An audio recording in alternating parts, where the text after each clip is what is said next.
11 बजे सारे गांव में हलचल मच गई। मेले वाले आ गए। मोहसिन की छोटी बहन ने दौड़कर भिश्ती उसके हाथ से छीन लिया और मारे खुशी के जो उछली, मियाँ भिश्ती नीचे आ गिरे और सीधा इस दारे फानी से कूच कर गए। इस पर भाई बहन में खूब मारपीट हुई। दोनों खूब रोए। उनकी अम्मा ये शोर सुनकर खूब बिगड़ी और दोनों को ऊपर से दो दो चांटे और लगाए। मियाँ नूरे के वकील का अंत उसकी प्रतिष्ठा अनुकूल इससे ज्यादा गौरवमय हुआ। वकील जमीन पर या ताक पर तो नहीं बैठ सकता, उसकी मर्यादा का विचार तो रखना ही होगा।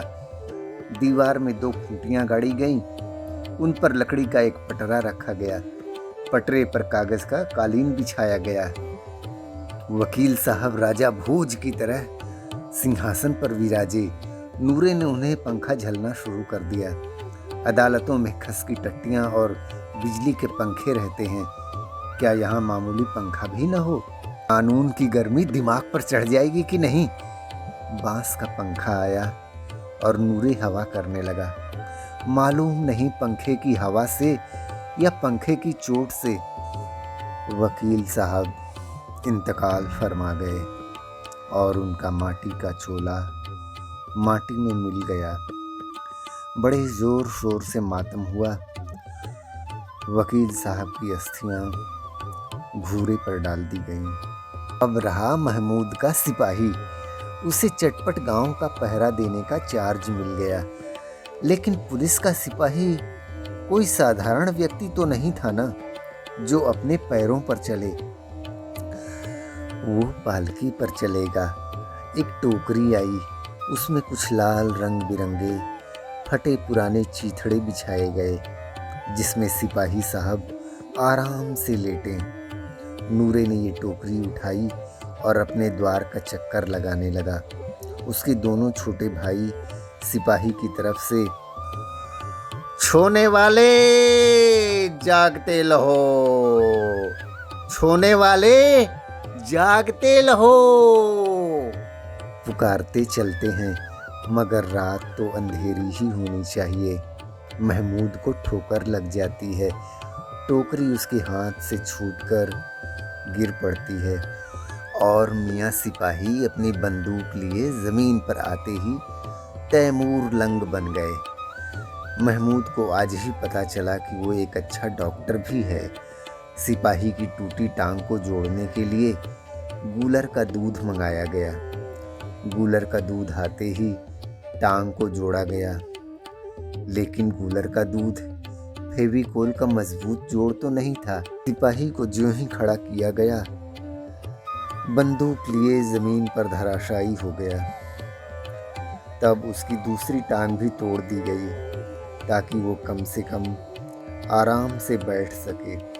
अब सिपाही बंदूक वाला सन्यासी बन गया था और अपनी जगह पर बैठे बैठे पहरा देता था और कभी कभी देवता भी बन जाता था। उसके सिर का झालरदार साफा खुरच दिया गया। अब तो उसके अनेक भेष बदले जा सकते थे। कभी कभी तो उससे बाट का काम भी लिया जाने लगा। अब मियाँ हामिद का हाल सुनिए। अमीना उसकी आवाज़ सुनते ही दौड़ी और उसे गोद में उठा लिया, प्यार करने लगी। अचानक उसके हाथ में चिमटा देखकर चौंक गई। ये चिमटा कहाँ था? मैंने मोल लिया है। कई पैसे में? 3 पैसे दिए। अमीना ने छाती पीट ली। ये कैसा बेसमझ लड़का है। दोपहर हो गई, न कुछ खाया न पिया। लाया तो क्या, ये चिमटा। सारे मेले में तुझे और कोई चीज नहीं मिली जो ये लोहे का चिमटा उठा लाया? हामिद ने अपराधी भाव से कहा, तुम्हारी उंगलियां तवे से जल जाती थीं, इसलिए मैंने इसे ले लिया। बुढ़िया का सारा क्रोध तुरंत स्नेह में बदल गया, और स्नेह भी वो नहीं जो प्रगल्भ होता है और अपनी सारी कसक शब्दों में बिखेर देता है।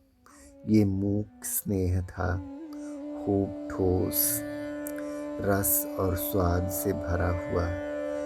बच्चे में कितना त्याग, कितना सद्भाव और कितना विवेक है।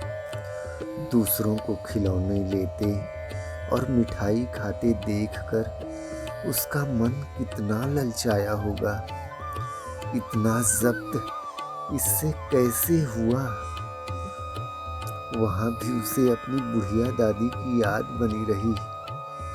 अमीना का मन गदगद हो गया। और अब एक बड़ी विचित्र बात हुई, हामिद के इस चिमटे से भी विचित्र।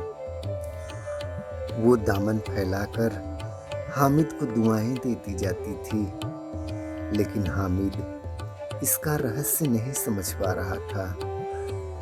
या अल्लाह, तू बड़ा कारसाज है मेरे मालिक।